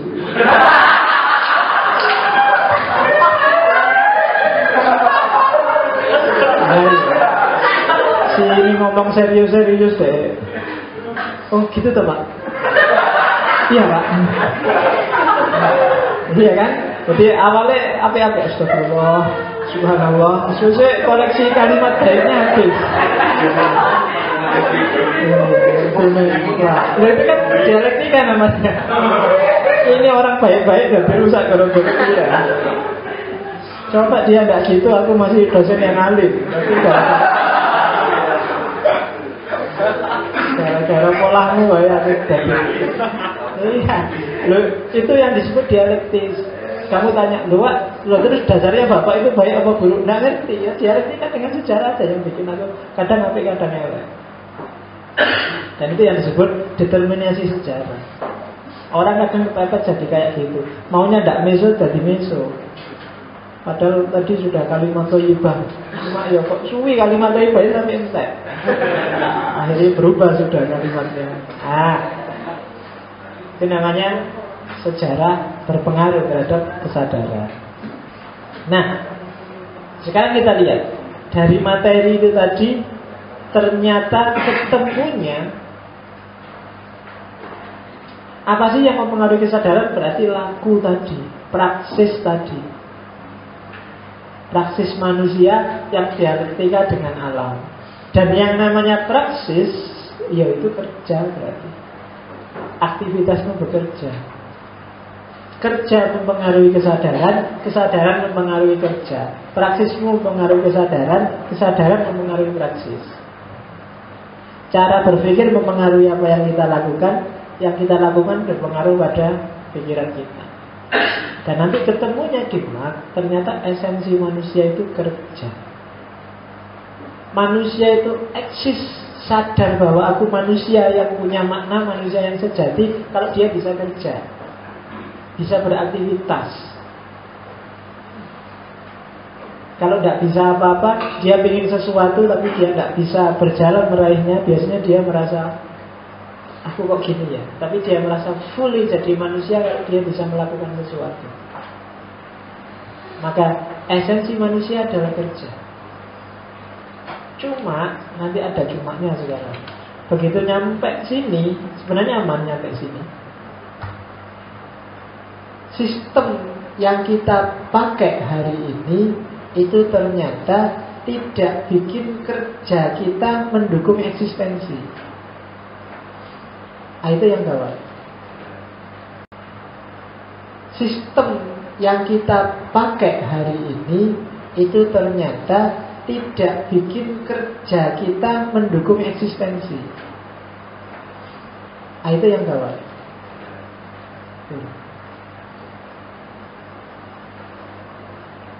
Sebelum ada kapitalisme, misalnya sistem kuno, orang kerja itu ya dia serius, dinikmati sendiri, hasilnya dirasakan sendiri dan dia puas dengan itu. Kamu gambar, gambarmu bagus, kamu tempel di rumah senang. Bapakmu ke sawah, bertani, nandur dewe, diairi sendiri, diopeni sendiri sampai panen, dan sebagian dijual, sebagian dimakan sendiri, puas. Dinikmati sendiri, kerja sendiri. Tapi sistem baru yang namanya kapitalisme tidak begitu. Itu yang bikin jadi masalah itu. Harusnya kamu dengan kerja itu merasa bangga, eksis, ternyata aku bisa. Tapi sistem kapitalis nggak bisa bikin ternyata aku bisa. Hasilnya tidak dinikmati sendiri. Dalam masyarakat kapitalis, kamu kerjanya untuk orang lain. Kecuali kamu pemilik modal, berarti kan kamu buruh, kamu pekerja. Dan pekerja itu dia kerja untuk orang lain, dia yang kerja, orang lain yang menikmati hasilnya. Yang dilihat oleh Marx kan fenomena pabrik-pabrik zaman dulu. Bayangkan orang kerja di pabrik itu, zaman itu, sekarang mungkin juga masih gitu. Misalnya pabrik permen, kamu berangkat jam 8 pagi, masuk, duduk, bagian bungkus permen. Mulai jam 8 pagi sampai jam 8 malam kamu gini terus bungkus gitu terus. Dan harusnya kamu nikmati bungkus permen kan, permen dimakan sendiri kan enggak. Atau uangnya hasil penjualan dinikmati sendiri kan enggak. Tapi dalam sistem kapitalis kan itu terus dijual, uang itu kamu kerja, dibayar tenagamu, hasilnya dinikmati pemilik modal. Dan itu bikin orang terus teralienasi dengan pekerjaannya. Dia asing. Kenapa asing? Ya karena dia sebenarnya nggak mau ini, dia terpaksa melakukan ini. Dengan dirinya dia asing karena dia melakukan sesuatu yang tidak dia inginkan. Maka kerja yang merupakan esensinya manusia jadi musibah. Itu yang namanya alienasi. Alienasi itu orang jadi terasing dari dirinya sendiri. Fitrahnya adalah kamu itu berkarya, cipta, rasa, karsa sesuai maumu, dan hasilnya kamu nikmati. Kalau baik kamu bangga, kalau jelek ya kamu kecewa, milikmu sendiri. Tapi dalam Marxisme kamu tidak bisa menikmati, dalam kapitalisme kamu nggak bisa menikmati hasil kerjamu. Orang lain justru yang menikmati. Itu yang bikin teralienasi. Oke. Nah, jadi sistem kapitalis yang berkembang ini mengalienasi. Bahkan coba dilihat, gara-gara kapitalisme itu banyak perempuan yang menurut saya nilainya jatuh. Coba dilihat di desa yang tidak ada sistem kerja pabrik model kapitalis itu, bapak ke sawah, ibu ke sawah misalnya. Itu kan enak, sama-sama kerja. Meskipun kalau pulang nanti ibu yang masak yang ada, tapi kan sama-sama kerja, dinikmati bersama, dianggap dua-duanya berjasa. Coba dilihat di sistem kapitalis. Bapak kerja ke kantor, ke pabrik, ke perusahaan, ibu tinggal di rumah. Di rumah ini kerja dia nyapu, ngepel, nyetrika, segala, bahkan mungkin lebih capek dari bapaknya. Cuma ibu yang kerja mati-matian ini dia nggak dapat apa-apa kan, nggak dapat uang, nggak dapat gaji. Justru yang dapat gaji bapak yang kerja di luar. Maka bahasa lainnya, bapak menghasilkan uang dan ibu menghabiskan uang. Iya kan? Dan perempuan terus dianggap jadi konco wingking dengan logika ini. Karena urusannya di belakang, urusan dapur, kasur, sumur, dan seterusnya. Sementara laki-laki di luar rumah merajalela cari uang, dapat uang. Kadang-kadang nggak ngapa-ngapain di kantor itu, cuma nyampe kantor baca koran, ngerokok, ngobrol, terus pulang marah-marah karena nasinya belum matang. Sementara ibu yang kerja potong-panting karena dia nggak dapat uang, derajatnya jadi berbeda, jatuh. Nilai uang jadi luar biasa. Bandingkan dengan masa lalu yang sama-sama ke sawah, sama-sama menikmati panennya, nggak ada hierarki, sama-sama dianggap berjasa dalam keluarga. Tapi di sistem yang baunya kapitalis ini enggak. Jadi negaranya jadi iya, dan ini luar biasa. Dan produk para kapitalis inilah yang nanti merajalela di dunia sosial dan mempengaruhi kesadaranmu. Kamu nggak sadar. Ya kan kapitalis itu kan gitu. Apa yang nggak kapitalis? HP, laptop, teh bagian produsen tehnya selalu itu. Jadi meskipun ada yang tiap hari teriak-teriak anti kapitalisme, tapi Marx sendiri yang merumuskan ini, dia hidupnya dibantu oleh Engels. Engels itu anaknya pengusaha. Jadi Marx dihidupi oleh hasil kapitalisme juga. Apa? Enggak gampang kamu lepas dari sini. Apa ya? Sprite, Fanta, Coca-Cola itu semua. Saya ngomong Sprite, Fanta, ingat teman saya zaman di pondok itu. Waktu pondok ada haul rame-rame, dia tukang adzan. Waktunya adzan, dia disuruh teman-temannya, sudah kita makan-makan dulu karena kamu yang bagian adzan sana ke masjid. Adzan, kalau masjid NU kan ada pujian itu. Habis adzan pujian. Cuma karena dia khawatir kehabisan itu, pujiannya ngawur. Ya, yang pakai ilah-ilah itu kan wala aqua ala naril jahimi, diganti dia wala aqua Sprite, Fanta, Coca-Cola. Itu tiba-tiba ingat itu, wah rame itu. Masa wala aqua Sprite, Fanta, Coca-Cola. Oke. Nah, masjidnya jangan, bukan masjid kayak gini, masjid pondok itu kan ada kayak musola kecil gitu. Nah, itu jadi waktunya orang makan-makan rame, dia saking jengkelnya pujiannya gitu. Walah, aqua. Oke. Aqua, Sprite, Fanta, Coca-Cola. Kamu enak waktu minumnya. Kamu pernah nggak membayangkan guru yang kerja bikin aqua, Sprite, ngawasi Sprite dimasukin serut itu mulai pagi sampai malam ngawasi terus. Coba ngawasi, nggak boleh lewat, begitu lewat dia bisa dimarahin seragamnya. Pagi sampai malam itu gitu terus. Tidak terbayang olehmu. Luar biasa penderitaannya. Itu yang bikin dia teralinasi, terasing. Cuma katanya Marx, ini sampai di titik ini bagi saya pikirannya Marx selesai. Tinggal dikembangkan ilmu Marxisme macam-macam. Cuma menarik melihat ramalannya Marx. Yang ramalan inilah nanti diterjemahkan oleh Lenin, oleh Mao dan kawan-kawan, jadi namanya komunisme. Jadi ramalan sejarahnya Marx. Jadi dari kapitalisme menuju masyarakat tanpa kelas. Ini reka-rekannya Marx. Katanya Marx, iyalah di sistem kapitalisme pekerja akan terus menghasilkan barang, dan dia makin lama makin kaya. Dan kekayaannya sebenarnya diciptakan, tidak dia lakukan sendiri, bukan hasil keringatnya sendiri, tapi keringat para pekerjanya.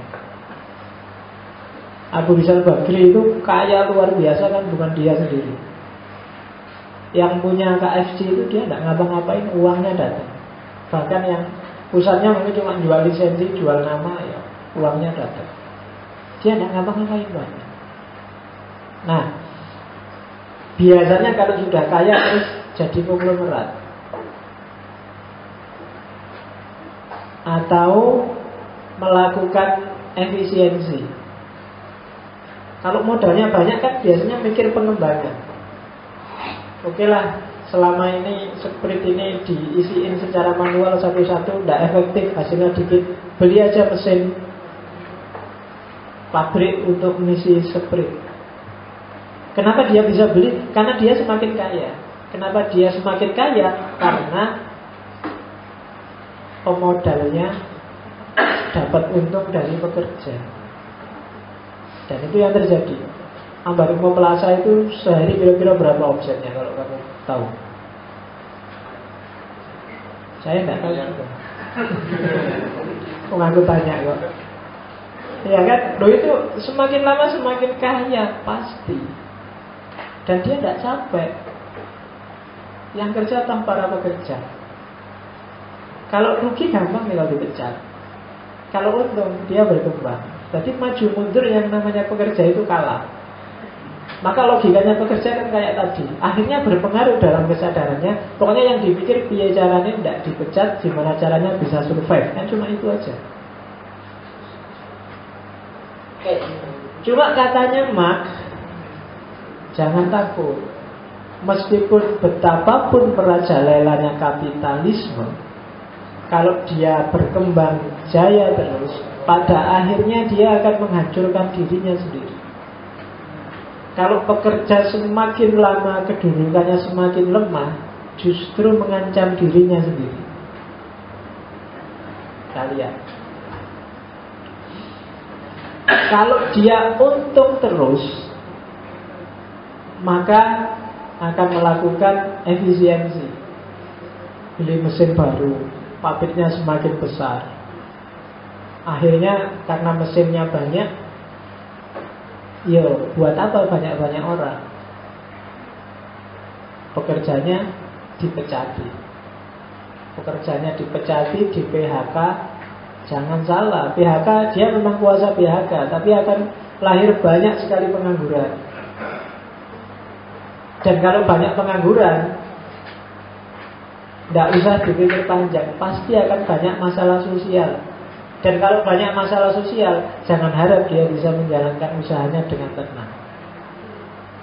Pasti rusak. Lama-lama kamu jatuh. 98 contohnya. Kan? Gak ada angin, gak ada hujan, tiba-tiba orang ngamuk semua. Kenapa? Ya banyak orang di PHK, banyak orang nganggur. Orang paling bahaya itu menurut saya bukan orang jahat, tapi orang nganggur.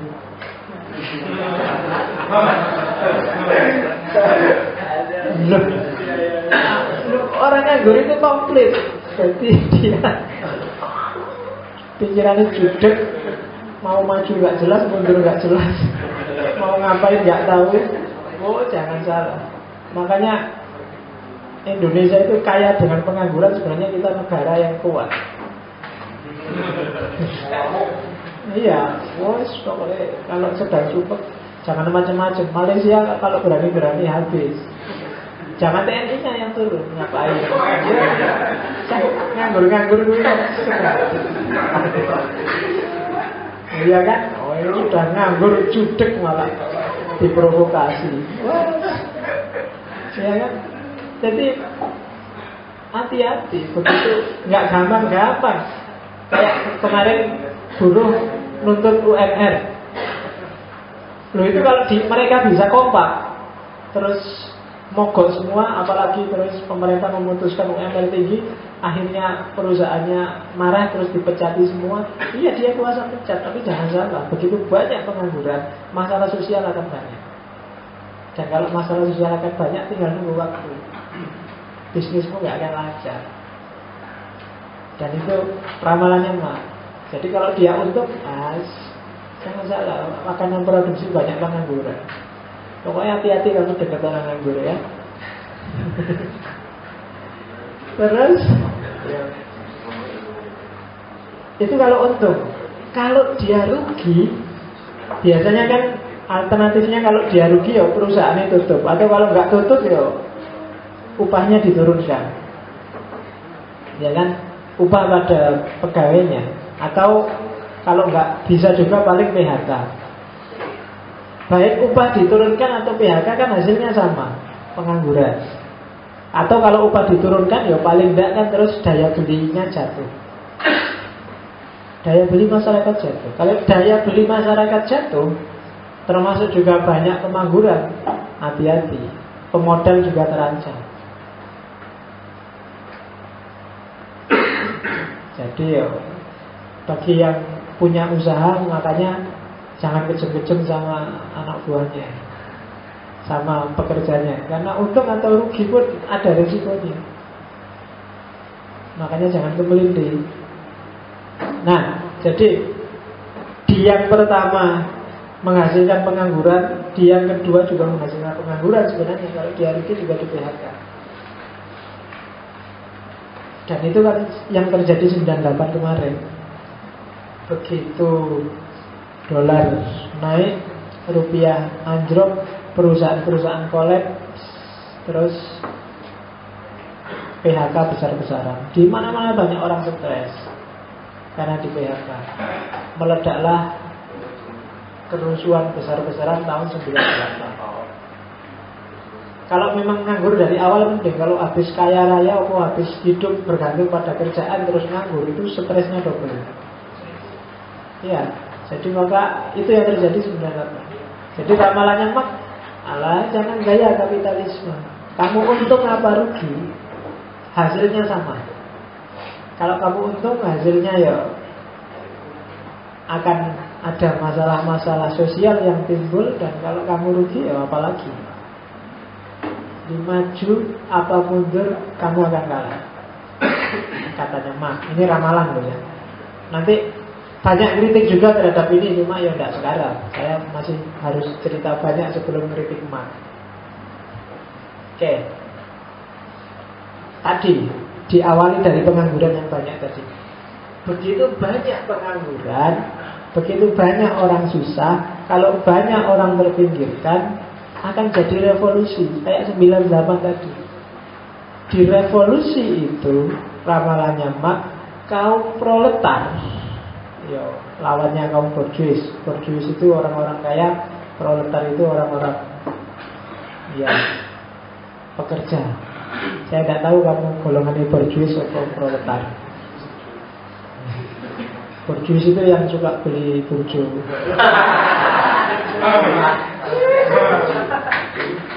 Kamu suka beli burjo, berarti kamu termasuk golongannya borjuis. Oke. Nah, jadi ketika terjadi revolusi kayak 98 itu, biasanya yang terjadi penjarahan. Penjarahan itu berarti apa? Kelompok pekerja akan mengambil alih aset, mengambil alih sarana-sarana produksi yang sebelumnya dimiliki oleh pemodal. Ini sebenarnya dulu antara lain revolusi yang coba dilakukan oleh apa? Ya kelompoknya Aidit dan kawan-kawan tahun 65. Para petani dipersenjatai, senjata yang isu angkatan perang kelima itu tujuannya sebenarnya ini. Dia bisa mengambil alih sarana produksi dari para pemodal, dari kelompok borjuis. Revolusi. Kayak kamu demo tiap hari kan mesti teriak-teriak revolusi. Meskipun saya kadang-kadang tidak paham revolusi terus mau apa. Revolusi kok demo. Revolusi itu kamu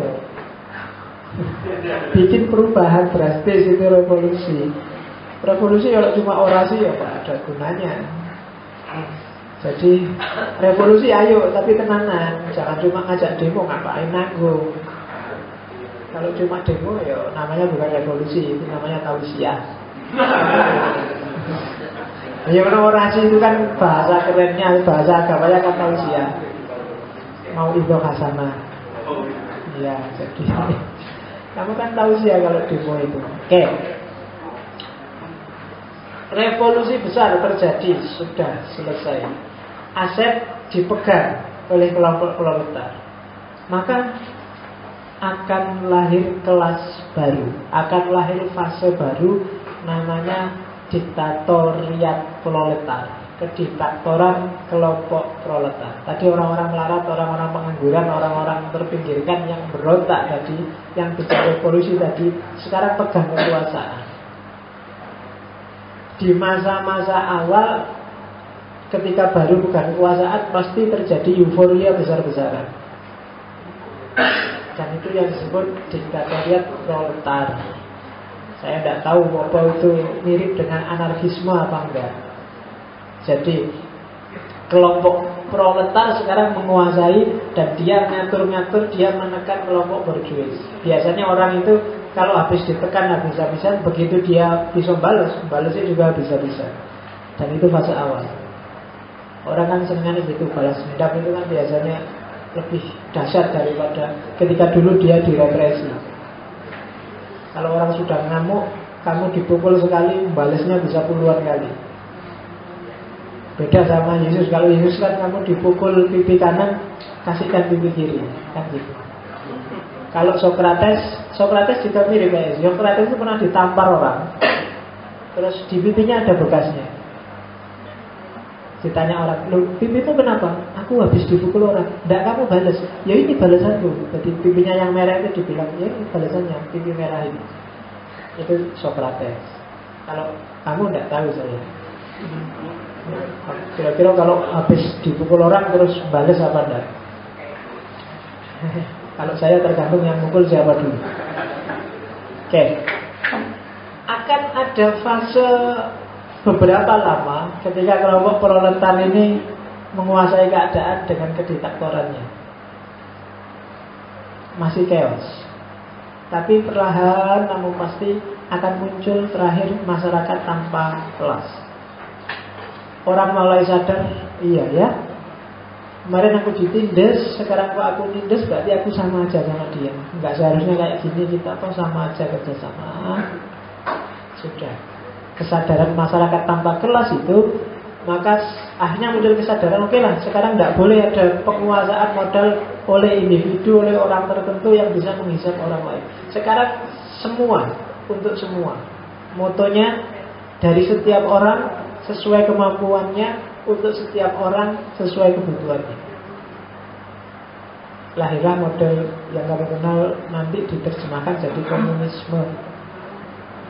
Harta negara milik semuanya, aset-aset produksi milik bersama-sama, semua modal milik bareng-bareng, untuk kepentingan bareng-bareng sesuai kebutuhan masing-masing orang, dan setiap orang harus bekerja melakukan sesuatu sesuai kemampuannya.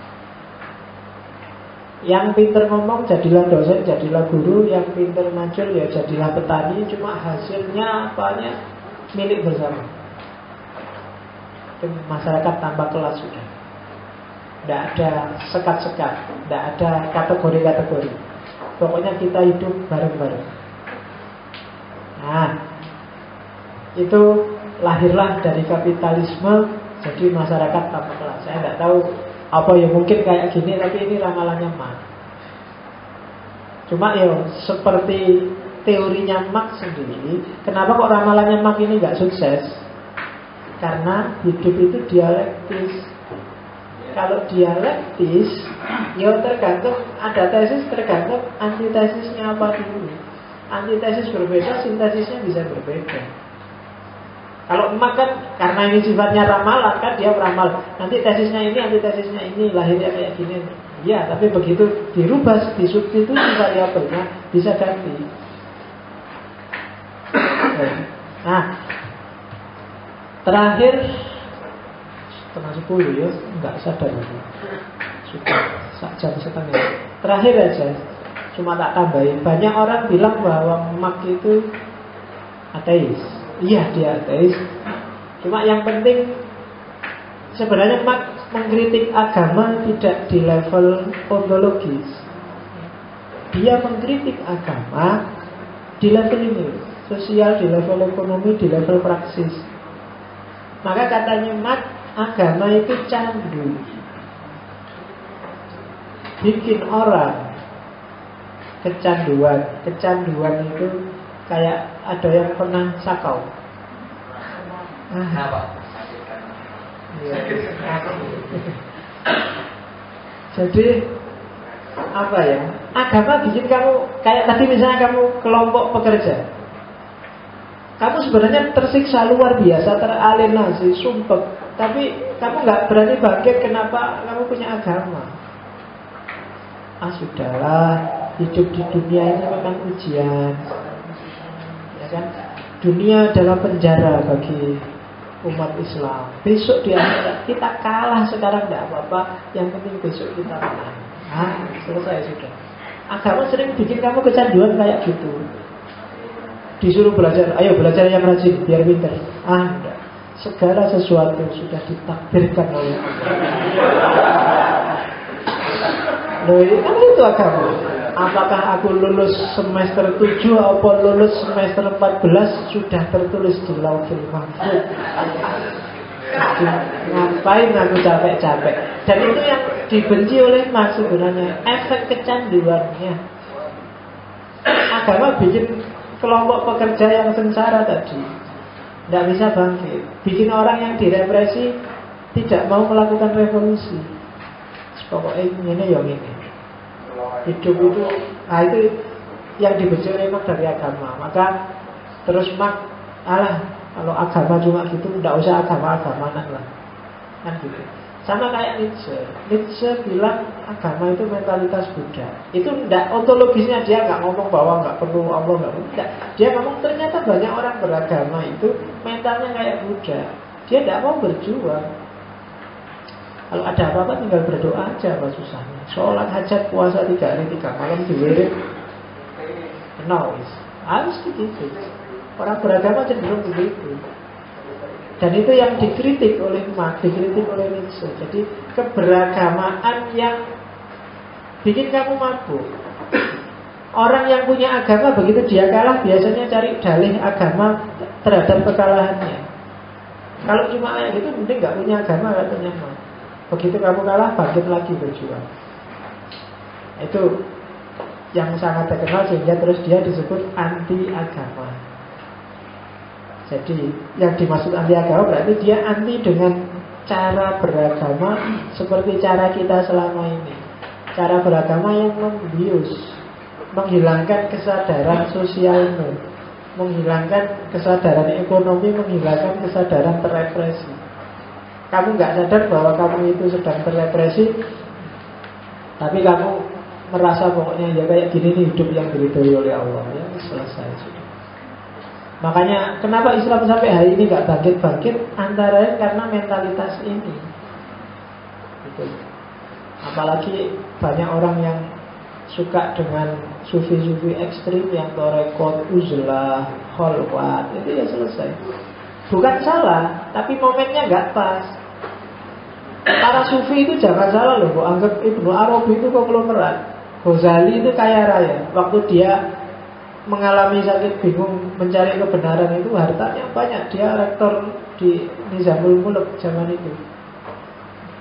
Dan dia cuma karena dia sufi, orang-orang sufi ini hartanya banyak cuma tidak terikat dengan hartanya. Kalau kita kan biasanya kewalik. Yo, karena saya melarat maka saya ikut sufi kan. Jadi nyufinya kepeksa. Kalau uangnya banyak ya enggak Pak. Kalau uangnya banyak emang berkolwat ngapain.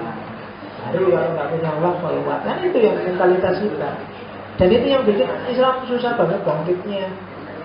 Kalau pengen segera bangkit, mentalitasnya diganti. Jangan mentalitas cengeng. Allah jangan terus jadi kambing hitam kemalasanmu.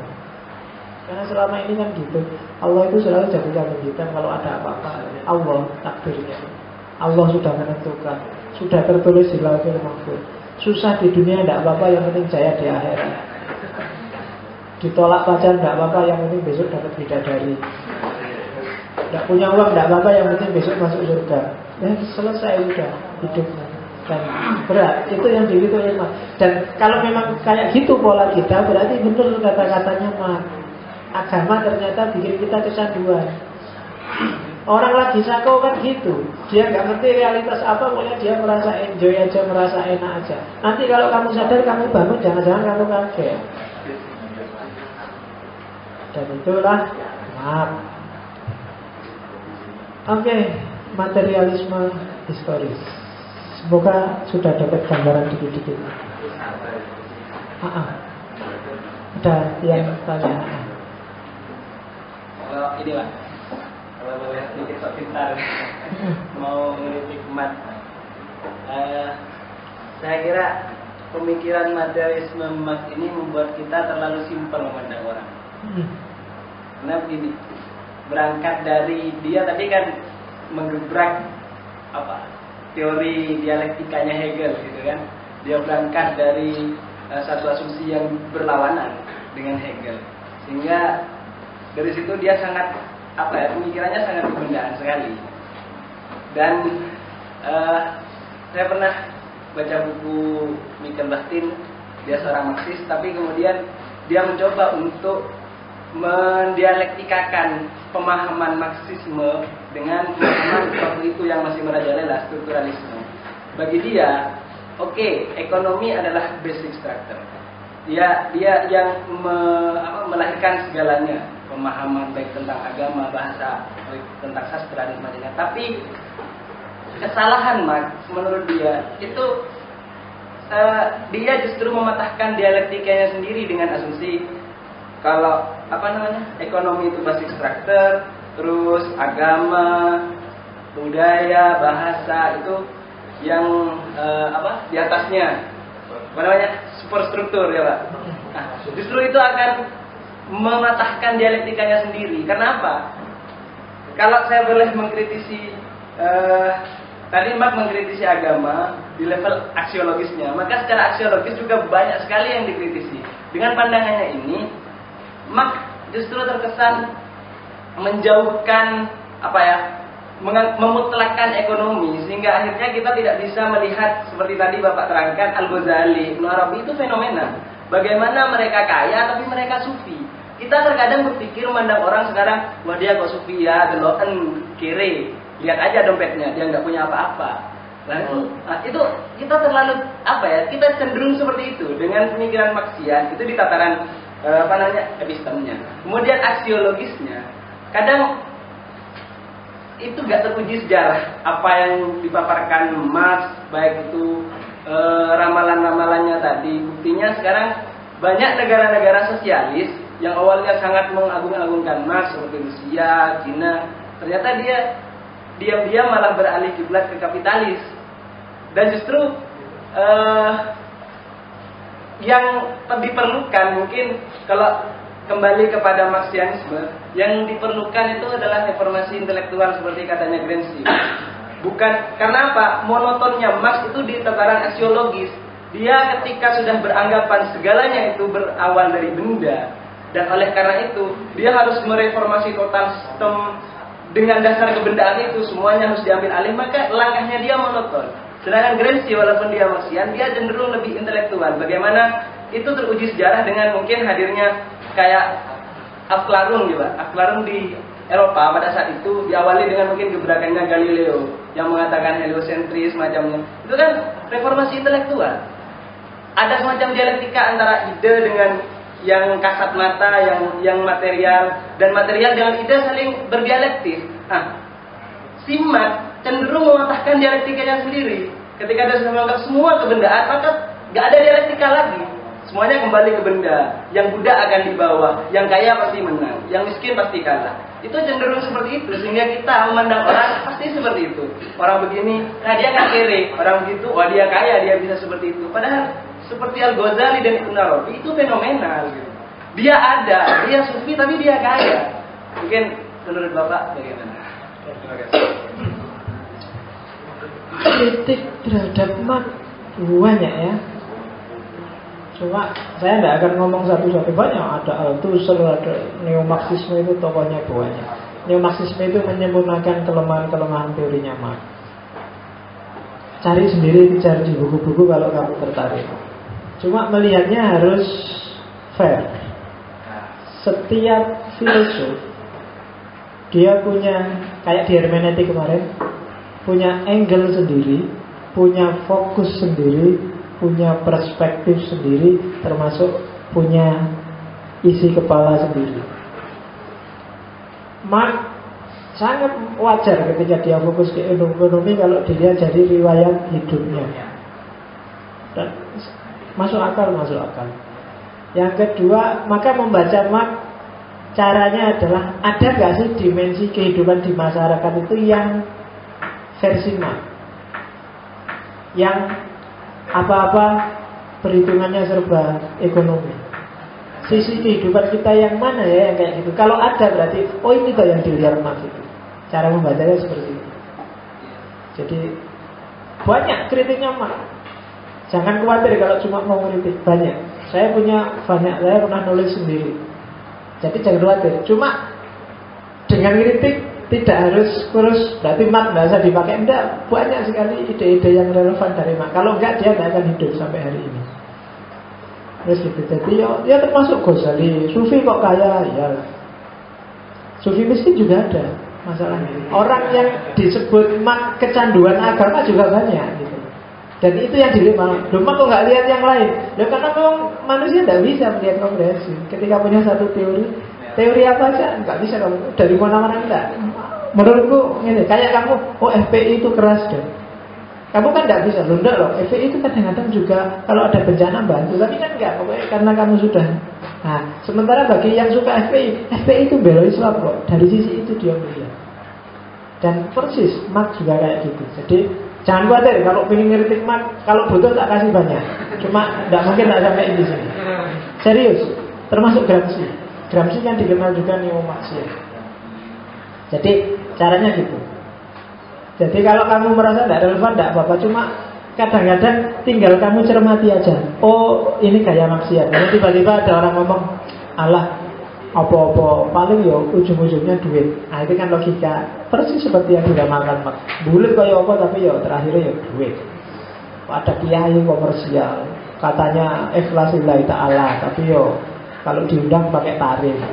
Berarti bener ya Marx itu. Ternyata agama ujung-ujungnya uang. Nah, bacanya kayak gini. Jadi bahwa dia lemah, tidak mewakili realitas. Karena apapun yang ada ismenya saya tidak percaya. Kalau kamu tanya saya suka yang apa, idealisme saya tidak percaya. Begitu ada isme, berarti melihat realitas yang kompleks dari satu perspektif yang tunggal. Tidak mungkin menurut saya. Apapun nama ismenya, termasuk pluralisme atau kemarin monisme, begitu ada isme, berarti realitas yang kompleks kamu reduksi jadi persepsi tunggal. Apalagi Marxisme. Cuma ini kan cuma tak tunjukin ada versi material yang beda sama mekanis sama materialisme kuno model Demokritos. Jadi tidak apa-apa wis kritikan. Habis-habisan juga tidak apa-apa. Sejak dulu sudah dikritik. Kenapa ya? Mak kok nggak lihat Ghazali yang kaya padahal dia sufi? Ya nggak ada orang kayak gitu. Daripada kamu sufi juga enggak, kaya juga enggak. Misalnya ya, itu orang sufi kok tidak mau dunia, tidak apa-apa. Mending dia tidak mau dunia tapi sufi, daripada kamu dunia tidak punya, sufi juga enggak. Nah kadang-kadang kayak gitu. Jadi realitas kompleks. Jadi jangan takut untuk mengkritik, bagus, jalan aja terus. Dan indahnya filsafat di situ. Emak juga tidak, emak itu malah justru sering kan tadi tak bilang dia mengkritik Marxisme loh. Ada orang-orang tokoh-tokoh tertentu yang diafiliasikan dengan Marxisme dan Marx sendiri nggak setuju sama dia. Bahkan dia bilang kalau Marxisme itu kayak gitu, aku bukan Marxisme kalau gitu. Marx ngomong. Jadi ya santai aja, jangan takut kalau mau kritik. Kritik aja Marx. Banyak kelemahannya. Jangankan yang versi Marx, yang sangat idealis kayak Hegel. Itu aja habis dikritik. Immanuel Kant yang dewanya abad modern, yang sampai hari ini sebenarnya gaya memikir sebenarnya Kantianisme, itu pun ya kelemahannya sangat banyak.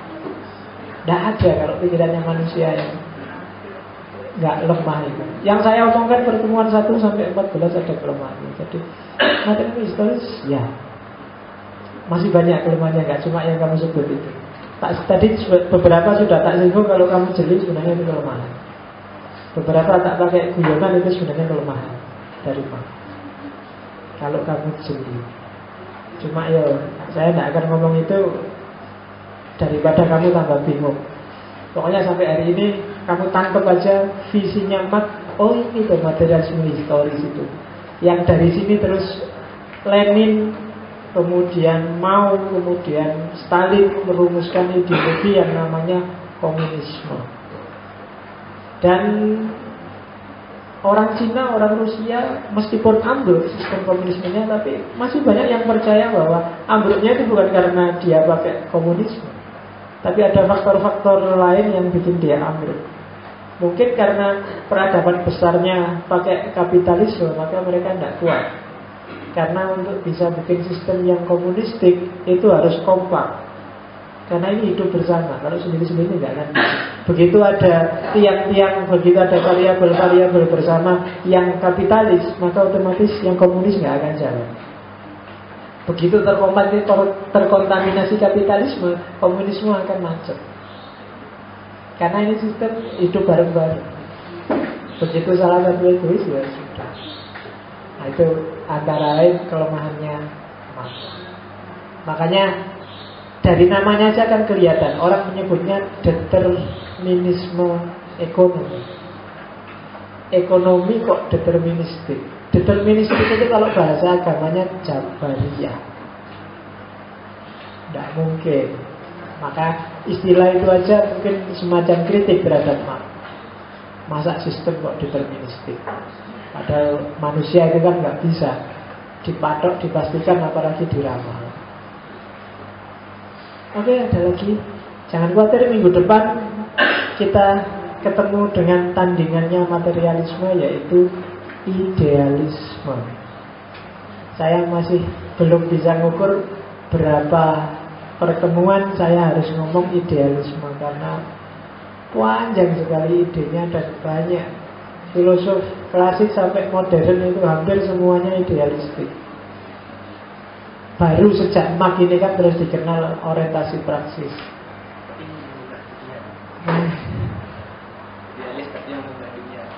Ya. Makanya yang dikritik Marx kan bukan kok. Jadi Marx itu sebenarnya kayak ngeritik Plato. Nggak mungkin ide kayak Hegel itu kan dari ide terus ada implikasi praktisnya. Nggak kayak gitu kalau di Marx. Dari realitas, kenyataan sehari-hari, kemudian baru dikonstitusi ide.